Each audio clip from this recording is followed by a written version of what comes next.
there are a few black riders around, but there's only a few that are willing to put their head above the parapet, you know, and be like, woohoo, look at me, you know, this is what I'm doing. For whatever reasons, that's up to them. But I think at the moment, with everything that's happened recently, I think it's quite important that, you know, we in the minority put a hand up and say, you know, I am an equestrian, we are doing this. I am a young black equestrian.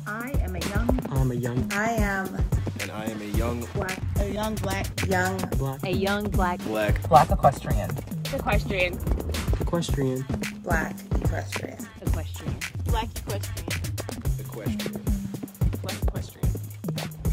young black equestrian. I am a young black equestrian.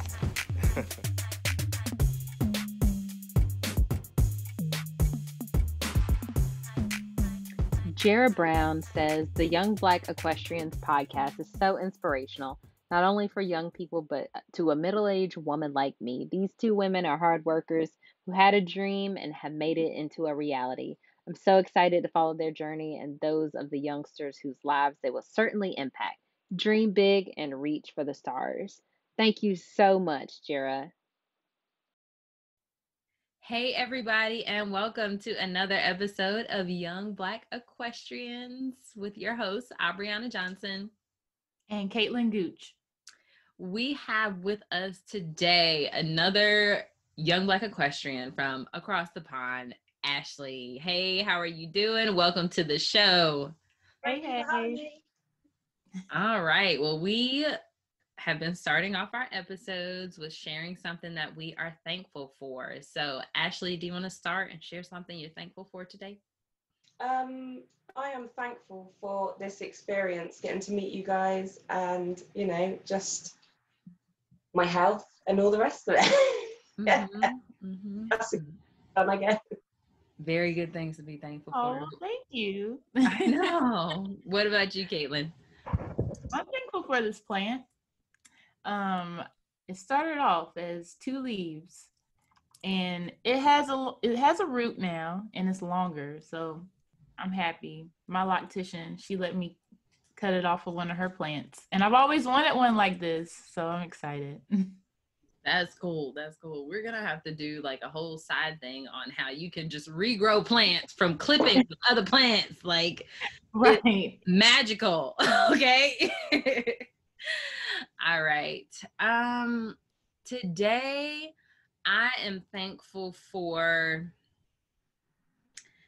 the power of manifesting. Specific example, Caitlin and I have a running list, which Ashleigh was on, of people that we would love to talk to. And this morning I woke up to an email from someone on the list, and like it was just like, yes, like how did, you know, that person, just us putting him down on, well, in my notes section of the phone, putting it down, and it just made it a reality. And it's kind of been that has kind of been our testimony for 2020, you know, writing this stuff down, make it happen. So that was just another form of validation for that concept, like manifesting the things that you want. So let me just write down like Obama and The Rock, like Jamie Foxx. Like, let's just write some more of these people down and make it happen. The Rock is on my vision board, so yeah, you know, 2021, we will be there, I'm sure. But all right, let's go ahead and hop into our episode. Ashleigh, tell us about you, where you're located, what you do, all the things. Okay, so I am from a little town called Bradford-on-Avon in England. It's near Bath, the city of Bath. Some people say Bath, some people say Bath. It's really like, depends on where you're from. Yeah. And it was sort of predominantly white area. And yeah, me and my sister, my parents, they're still together. So yeah, we grew up, and I still live quite close to there now. Mm-hmm. So How did you even get into horses? So my parents were working all the time. Mm-hmm. So it was a good excuse for them to have us go and do something at the weekends, you know, sort of while they're busy working. So we used to just go off with one of their friends and ride their horse. Mm-hmm. And it just all went from there. I was about 8 years old. And then I progressed on to games ponies, doing Prince Philip Cup Gymkhana games and all that. Mm-hmm. And a funny story, one of the ponies that I used to ride was half blind. So it was blind in one eye, actually. It was blind in the right eye, and it was 30 years old. So I had to, they used to put me as the last person, so that because I couldn't change over to anybody, because we couldn't go in a straight line back to the finish line, we would always sort of veer off to the left. Yeah. So yeah, that I started on quite difficult ponies, and then just progressed on to thoroughbreds. So yeah. More difficult ponies. yeah. That, you know, I love a challenge. I absolutely love a challenge, and I think that's why I ended up working with the racehorses and the thoroughbreds, because they are a challenge. They won't tell you what's wrong. You know, they're you have to work them out. Mm-hmm. So yeah, and I do a bit of work for a school, because so what happened was I was working in racing, and I had a skin condition. I had really bad eczema, and it just would not get better no matter what. And I was riding probably about 6 horses a day. And then after that, we'd have then 9 horses to groom, look after. And depending on what the weather was like, I just wasn't getting a break for my skin. And I just had to sort of knock it on the head and say, I've got to do something different. And that's then when I went working in schools. So I work with kids with autism and Asperger's. I've worked with, in an all-boys residential school, sort of behavioural issues, the naughty boys school, if you like. And then from there, I went on to working for a charity called Key for Life. And that's where I worked with the horses, music, the sport, to help get young offenders engaged and hopefully sort of into employment or sort of meaningful activity. Yeah. Tell us more about that. Like, how did you incorporate all those things together, and what kind of transformations did you see? So I learned a lot from the horses. You know, they won't tell you what's wrong. You like I said, you've got to work it out. But I had all the patience in the world for the horses, and I was able to see, working in the charity, how the horses, they demanded respect. Without demanding respect, they require respect. Mm-hmm. You can have all these guys coming down from London, you know, knife crime, they've done this, they've done that, you know, gang, and all. You put them near a horse, most of the time they were petrified, and they couldn't put the front on. They had to drop their guard and be vulnerable for a bit, you know, and in front of a group of other people. And I think when I saw the change and the kind of, okay, take a step back and let's realize that I'm not in control of this situation. When you see that, it was just like, okay, yeah, no matter how much people try to talk to people and help them, I think sometimes a horse is just the best tool, because it doesn't actually require words. Mm-hmm. Yeah, you're right. You have to use your body language, and you have to pay attention to the horse's body language, because something could happen and a horse react, and like you said, they're not going to tell you what they're reacting to. You just have to figure that out. Mm-hmm. Yeah, it's boundaries, isn't it? It's sort of like knowing where you're putting yourself, not getting too close before you're allowed into their space, and vice versa. Mm-hmm. So yeah, I think that is so important. Going back to what you said, you know, like horses require respect, you know, it's self-preservation for the person and the horse, you know, Yeah. to have those boundaries and to have that understanding, you know, like if you enter my space, like you are asking something of me, and if I'm not ready for that, you will know. Yeah. And that I mean, that helps with like body autonomy and like understanding your place kind of in this world. So I love that, you know, having that vulnerability from these kids that have to put up a front, you know, as like a survival instinct sometimes. I think for me as well, it was quite nice because we would meet them at the train station and then bring them to the horses. Mm-hmm. And I think a lot of them would have assumed that they would have been meeting white people to go and deal with the horses. So when I pull up, I'm like, hi. And then I say, yeah, I used to ride racehorses. All of a sudden they're like, oh, okay. Mm-hmm. And then, yes, they're surprised because everybody seems to be surprised when a black person says, oh yeah, I ride horses, blah, blah, blah. Mm-hmm. But you almost see that kind of, oh, okay, yeah, this is, yeah, I could do this. You can see that in them, if you know what I mean. Yeah. So it was nice to be there and see the change, because some of them would not get anywhere near them, and just would not drop their guard. But by the end of the day, they were riding the horse. Wow. You said that you would meet them at the train station. Is where the facility was, I guess, is far from where the children actually live?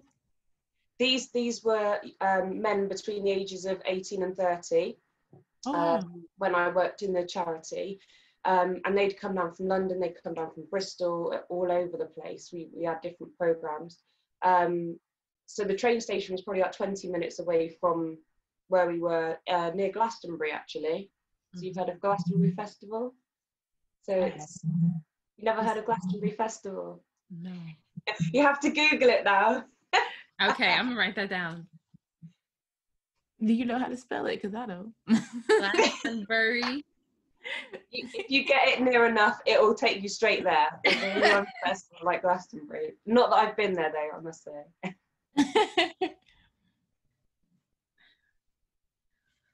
So you don't, I guess, work with the charity anymore? No, Okay. I'm still in contact. There's one young man in particular that I worked quite closely with, and he went from a hostel in London, and he was saying, I don't want to be in the city anymore. I want to live in the countryside. And I was like, okay, well, let's do it. Oh, if that's what you want, and that I truly believe he wanted that. So we went through a couple of organisations, and he did 12 weeks at the racing college in Doncaster, which is like 4 hours away from where I live. And then he come back down, and he graduated and everything. He spent a year in a sort of well-known racing yard in Somerset. And he's now in another place in I've forgotten the name, Lambourne. So he's, you know, his whole life has changed. So for that reason, I'm still sort of in contact a little bit. And I love the guys there. They're brilliant. I was gonna ask if you had like kept contact with anyone, or if anyone seemed to, you know, not only have a transformation but spark an interest. Like, I would love to do this. I would love to work with horses. Did you see any of that? 100%. This lad that I'm talking about, he met the horses once, and he was the one that had this experience. Unfortunately, I didn't see it. I was down somewhere else, but I was around, but I didn't see it. But the other guys, the more sort of leader type people in the group, saw the change in you know, in the connection, and that was what kind of triggered it for the rest of them to think, oh, okay, I see it now. And then from then on, he was just like, I want to work with horses, and I wanted, and like I said, he's been doing it for over a year now. Wow. You know, so it's if people want it, there's no reason why they can't get it. Right. You know, they just need to, you know, to be shown the direction and a little bit of help along the way. And those opportunities and possibilities, we have to make those things open for those who are looking for it. Yeah. Mm-hmm. And it's funny because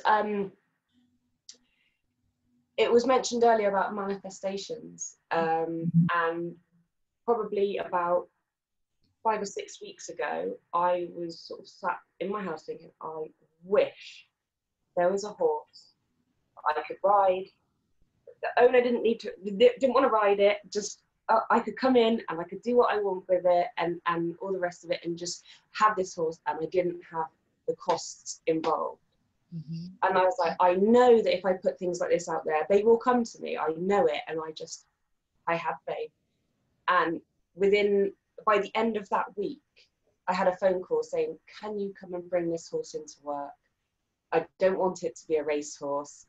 So this 4-year-old thoroughbred has fallen in my lap, and now I can pretty much do what I like with him, as long as he's gaining the experience he needs sort of for the future. Yeah. So it gives me something to do as well. So It's powerful. definitely put it in the universe. Yeah. That's exciting. And 4 is such a good age. Like, Oh, yeah. it hasn't been ruined very much. Oh no, brilliant. Young enough that you can teach him new tricks. Like, 4 is a very good age. He is. He's so good. So I'm very lucky. Mm-hmm. Mm-hmm. How does it feel? I'll ask the question to both of y'all. You know, being facilitators of this transformation, like being able to see kids, see, you know, older people like go through this change once they get exposed to horses. How does that make you guys feel? That's my motivation personally. That I just love it. I can't explain it. You know, my sister asked me yesterday, she's like, well, you know, what inspires you to do it, Ashleigh? And I was just like, well, just seeing the change. You know, you take somebody from one state and you help them and you guide them and you support them, Mm-hmm. however that looks and whatever that might be, and then they end up in this state, but they're like flying, and it's just motivating to be able to show people what they are, what their potential is. Mm-hmm. Right. And I guess I'm just overwhelmed with joy, you know, because a lot of the kids I work with, some of them are just afraid of horses, you know, or they're just really intimidated. So I'm not exaggerating. A lot of times they'll come in and they don't even want to step into the barn, you know, and they're crying like, why are we here? But at the end of it, they don't want to leave. And it's just like, oh my gosh, I wish somebody was recording this. Wish we would have took a picture of you crying and then a picture of your smile and then just before and after. Mm-hmm. But yeah, it's just an overwhelming feeling. It's a really great feeling just to know that I played a part in showing somebody the horse world, and now they love it and they want to hopefully stay in it. I mean, these are little kids, you know, their parents are going to have to do that part to keep them around the horses. But I do hope that they will grow to be awesome equestrians. Yeah. So Ashleigh, we came across your story in an article that was just published some time ago in July. You said in the article that you think that like the lack of awareness kind of contributes to why you don't see people of color in the horse industry very much. Let's just talk about that for a second, because I know, you know, us as Black equestrians, we're trying to do our part in spreading this message, but you know, we don't know what goes on in the UK. So tell us kind of what that scene looks like. What does it look like? Well, from the article, there was a lot of negative comments. There was a lot of arguing, and it's difficult because there are a few black riders around, but there's only a few that are willing to put their head above the parapet, you know, and be like, woohoo, look at me, you know, this is what I'm doing. For whatever reasons, that's up to them. But I think at the moment, with everything that's happened recently, I think it's quite important that, you know, we in the minority put a hand up and say, you know, I am an equestrian, you know, we are doing this.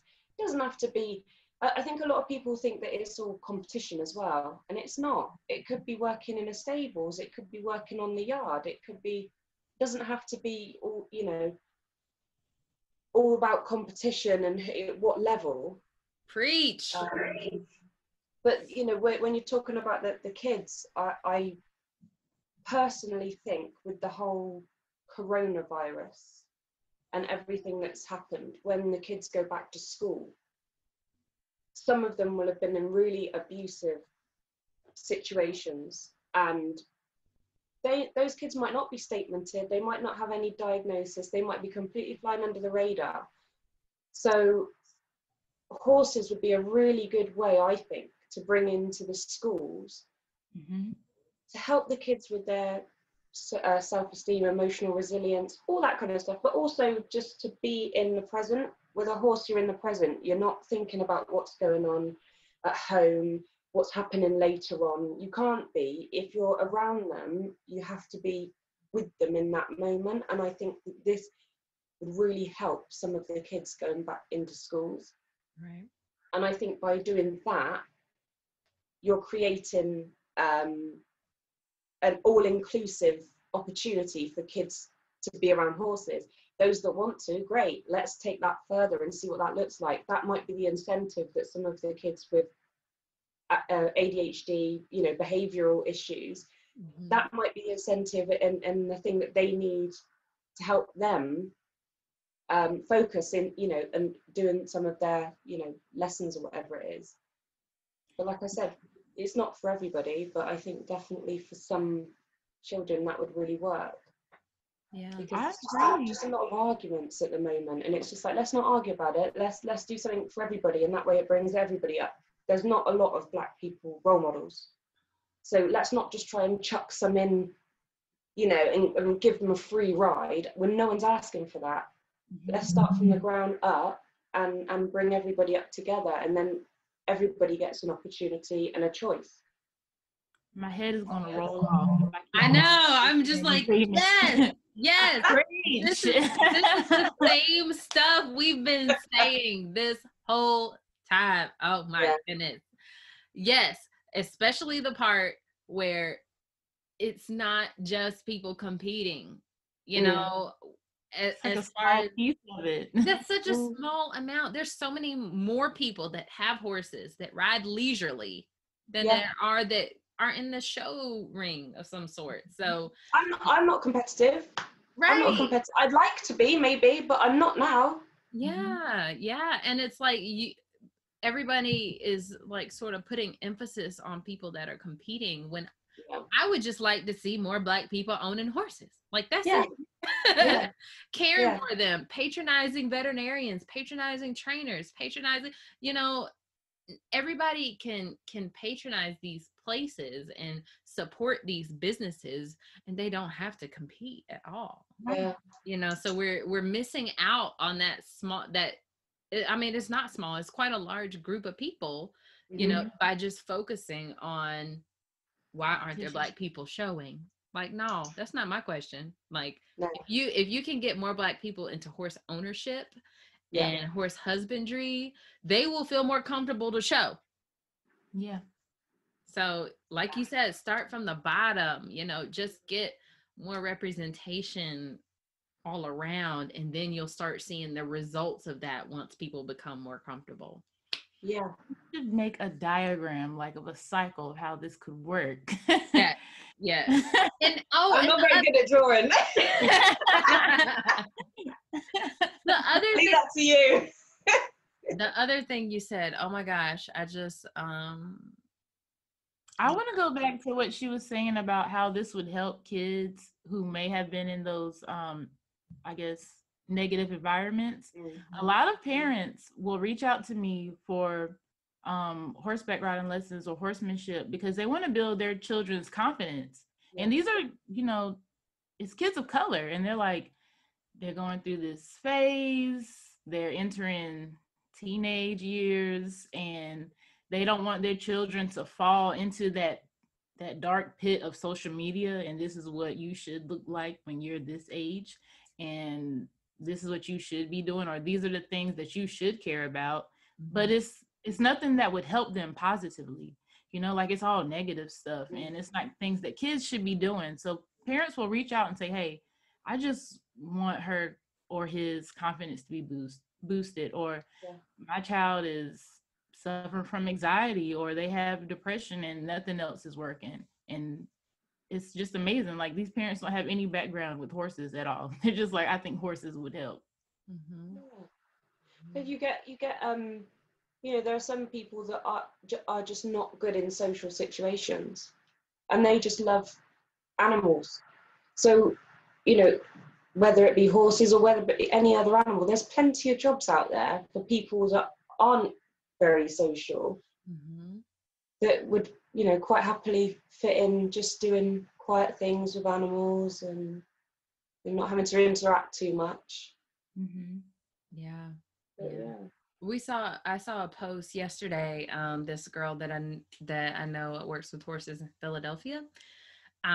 She said this little girl came out to the barn, and I think she called her like Bird Girl or something like that. She had 2 parrots on her shoulders. I don't know if they were tied somehow, but they had bow ties on. And she rode on the horse with 2 parrots on her shoulders. Like, what? And she was like 8. Like, she was a little kid. And I just happened to be scrolling, and I was like, oh, it's a little girl with they were like parakeets or cockatiels, something like that.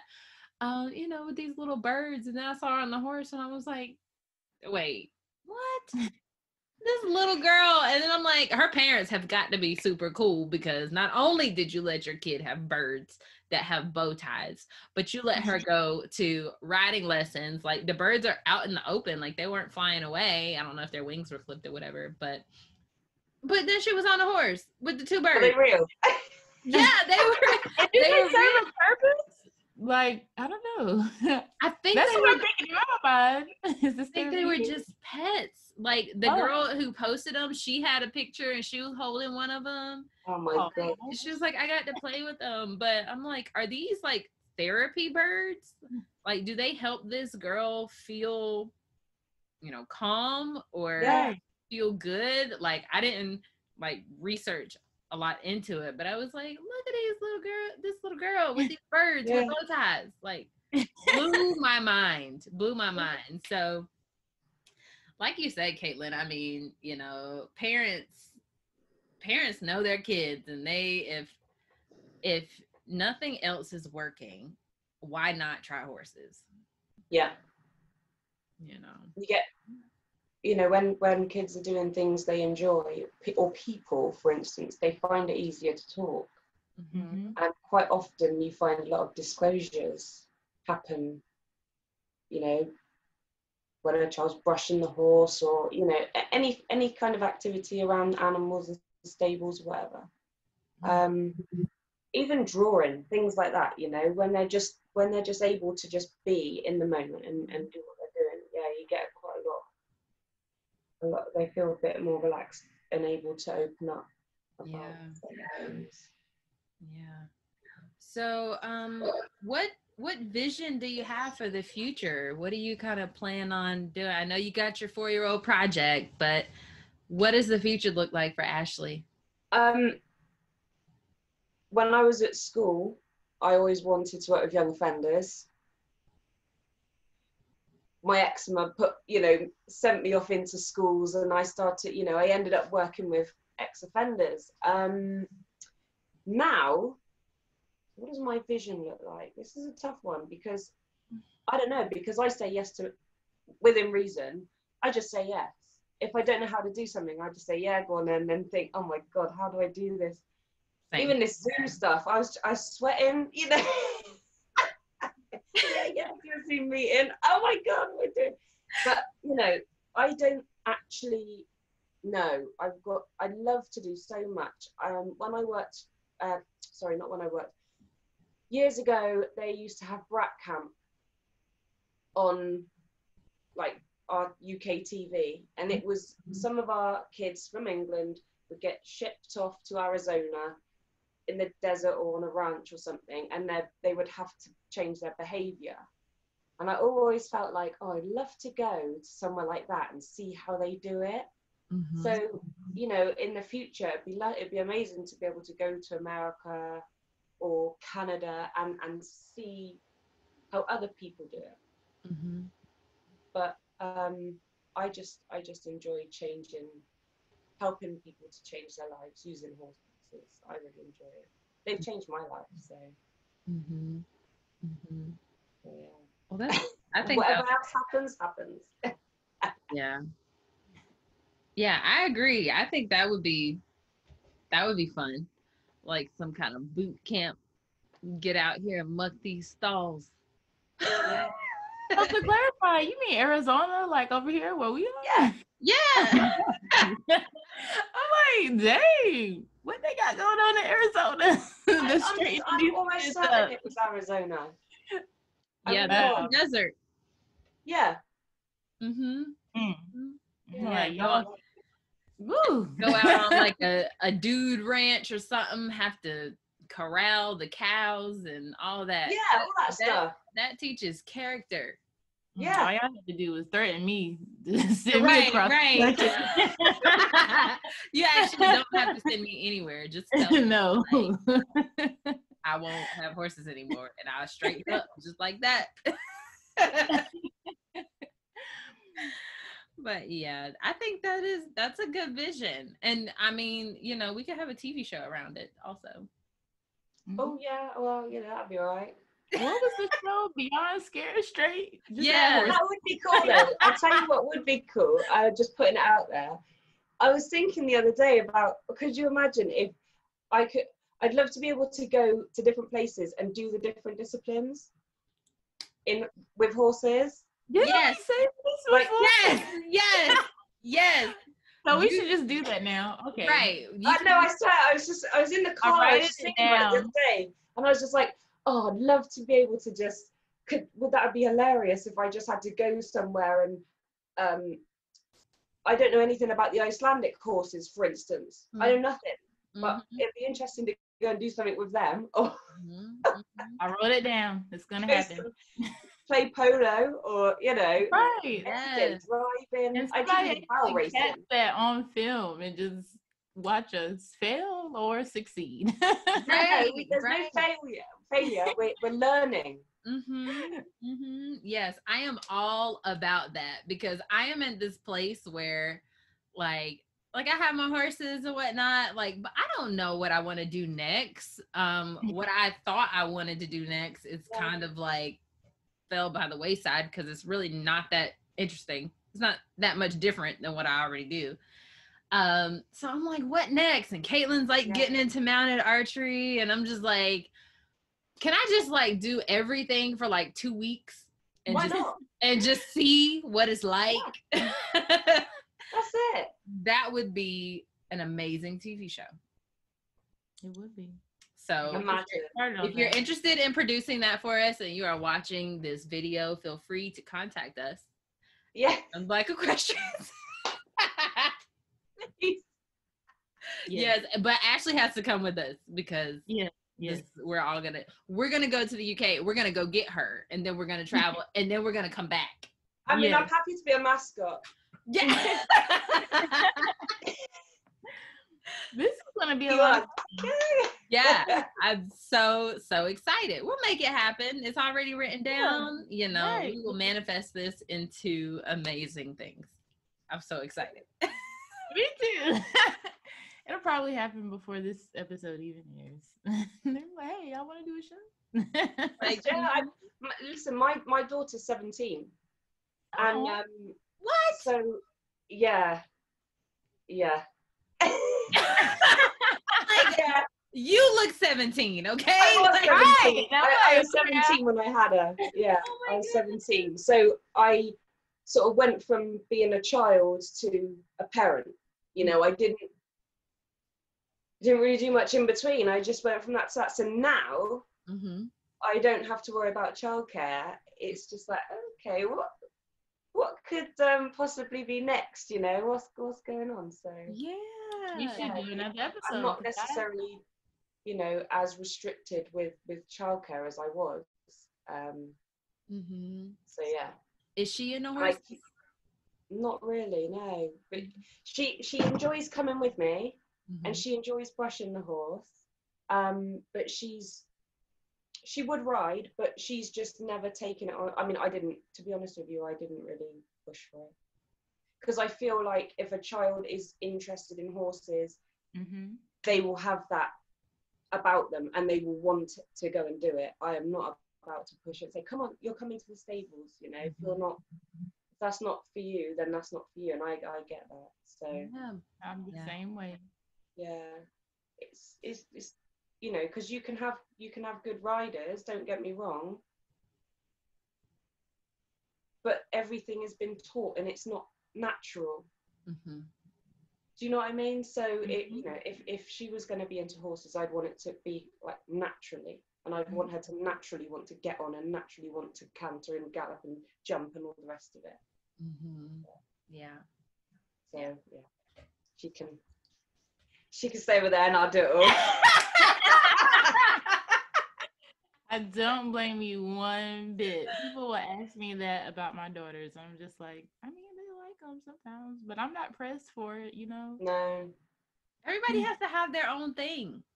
That's it. You Yeah. know? Right. And how do you get away from them if they always like to be around you? Exactly. Like, I don't even have kids, but I'm like, I mean, we're going to have some mommy time and I'm going to go over here and you do what you like and I'll do what I like. Everybody does what they like. That is too funny to me. So, Ashleigh, what advice would you give aspiring equestrians today? I would say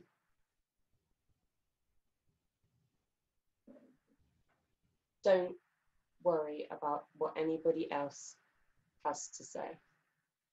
Focus on yourself, and other people's opinions are based on their experiences. So therefore, it's not relevant to anybody else, you know? I think especially learning from all the whole Black Lives Matter things, I have a lot of white friends, and some of the things they say, some people might say, oh, it's racist, but I say, oh, hang on a minute, because we were all raised similarly, you know, in a predominantly white area. So some of the things that I grew up with, I might not have realized actually why these things happen. Does that make sense? Like, you know, being the only Black person on the racing yard or in school, you know, there was very few Black people. So that was normal. So based on other people's experience, everybody's got their own experiences basically, and you can't go off of other people's opinions. You have to just work it out for yourself. Yeah, that's good advice. That is good advice. I grew up similarly, and it's kind of like some situations that you're put in, whereas one person would be uncomfortable. You know, it's like I grew up around all these white people. Like, what's up? Like, you know, there's a sense of like familiarity with this space. And so I felt like the horse industry was not much different, you know, from just my normal upbringing. So, you know, there's some people out there like, rah, rah, oh my God, did that. And it's like, you know, yeah, this is what it's like. You know, it's always been like this. And, you know, what do you do? But I think that, like you said, with, you know, the Black Lives Matter space and just dealing with the last few months, a lot of conversations have started that were not happening previously.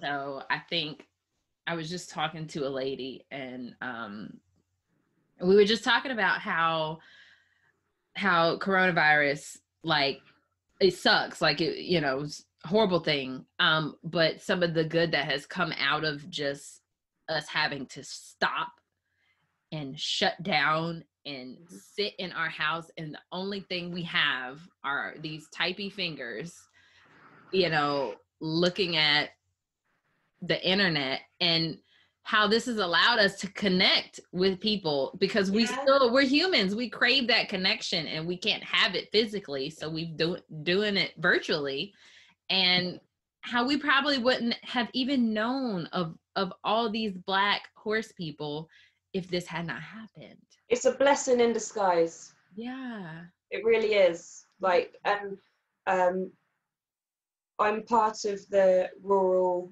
the BAME and rural activities focus group on Facebook, and one of the committee meetings, it was a comment was made, nothing negative, but it was just like, but how lucky are we to now be in a position to say, right, let's do something about it. Like, what an opportunity. Yeah. So, you know, it feels sorry for you guys from before, sort of thing, but you know, I'll make the most of these situations, definitely. I mean, I used to go racing.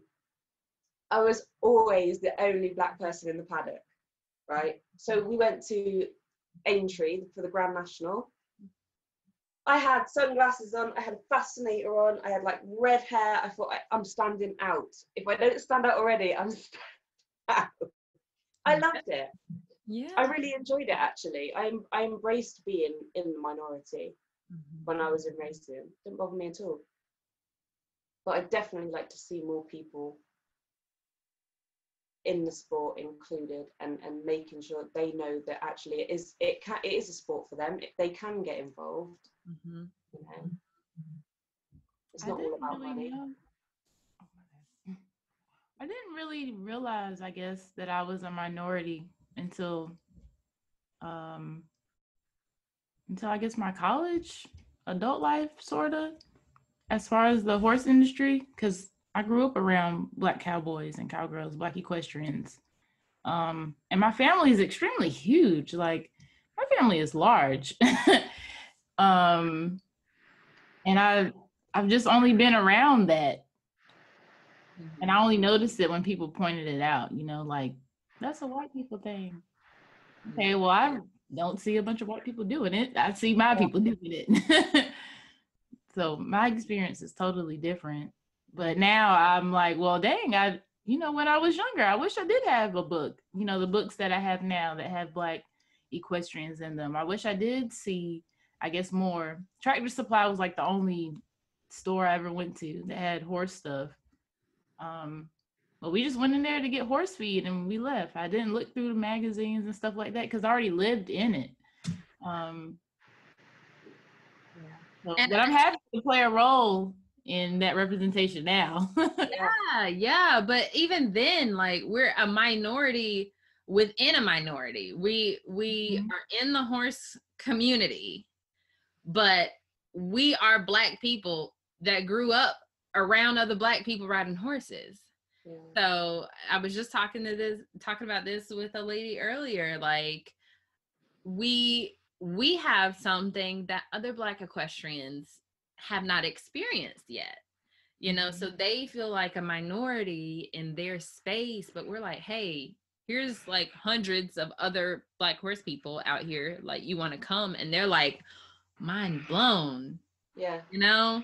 So we have a lady that's apparently she's going to come from Colorado and come stay with us to go to a trail ride. No way. Yeah, she was like, we are coming. Like, if I could hop on a plane tomorrow, I would be there. Oh. So we have that to look forward to. But yeah, you know, that's like with this OG Fest that we're hosting virtually, like, we're gonna have Black faces talking about the things that they are experts in. And you know, we're not gonna be, it's gonna be home. We're not gonna be like that minority within a minority anymore. We're gonna share like all of our experiences and just like, hey, like, come on, like, these are your people. These are our people. So let's fellowship together. And I'm super, super, super, super excited about that. So I love the fact that everybody's connecting and mean, I went to Leicester last Thursday and met with Freedom from the Urban Equestrian Academy. Oh, it was so nice to meet. It was so nice to meet him in person. It was like I'd known him forever for a start, and it was nice to meet some of his girls there, their setup and everything, and it was I really enjoy getting out there and meeting people. And you know, you can do so much online, don't get me wrong, but you know, if you really want to go and meet people, you do it. Yes. And you know, I've got the time at the moment, so I want to do it. Yeah. So, yeah, that's what we say. If you really want to go get a truck, go to yeah, a truck. you'll go get a truck. If you really want to go get a trailer, drive 8 hours to get that trailer. Like, we happen. But yeah, Freedom. Oh my gosh, we cannot wait. Like, we have to coordinate getting him on this doggone show. We just gonna have to pop up on him. Yeah, we're just gonna have to be like, hey, pick up the phone real quick. We need it. You're doing an interview. Yeah. But I remember. Well, I can vouch for you. I'll say to him, I'll say, oh yeah, they're really great. You should go on there. Yeah. Well, I remember. I will never forget the day that he brought the horses to the yard there that they have. He, you know, I remember going through his Instagram stories, and I'm pretty sure he spent the night. He spent the night there the first night. And so maybe a week or two prior to that or something, he got this horse, and he's like posting pictures of her. Oh, you know, this donation. And I was like, oh my gosh, Freedom, that horse looks pregnant. And he was like, no, the lady just said she fat. And the first night they moved those horses to the yard, he was posting in his story, and then he was like, he was a midwife. Yeah, like, oh shit, there's a baby. And I was like, I told you that horse looked pregnant. He was like, what the heck? Like, I heard some noises and I got up and there's a whole baby on the ground. He wouldn't have even had any of them gloves, would he? He wouldn't have even had one of those gloves. No. It was so funny because it was just randomly in the day. I was just scrolling through and I was like, he's having a baby. So I cannot wait to get him on an episode and just relive that moment over again, because I was like, Freedom, that horse looks pregnant. No, she lives on air. Just like, wow. She just I'm like, okay. If you say so. Right. But I can't wait. But anyway, thank you so much for your time today. This was thank you for having me. Yes, and we are going to have to chop it up with you more often because we got to get our show like going and stuff. So right. And we've got a program to promote as well, haven't we? Yes, we do. So, all right, let our people know where they can find you if they want to get in touch with you. So Instagram is Miss Black Equestrian. Ooh, do I follow you? Oh, fancy. And I'm just on Facebook as Ashleigh Wicheard. So just plain and simple. Keep it simple. Oh, where y'all? Yes, I had to go follow her. Go follow her. So thank you again. I hope you have a great rest of your day, and thank you. we'll let you know when this episode's going live. Cool. All right. Y'all have Thanks very much. Bye. Bye. Bye. Thank you for tuning in to another episode of Young Black Equestrians. Head over to our Facebook or Instagram pages and let us know what you thought about that episode. Leave us a review on Apple Podcasts and have the opportunity to be featured in our next episode. See you next week.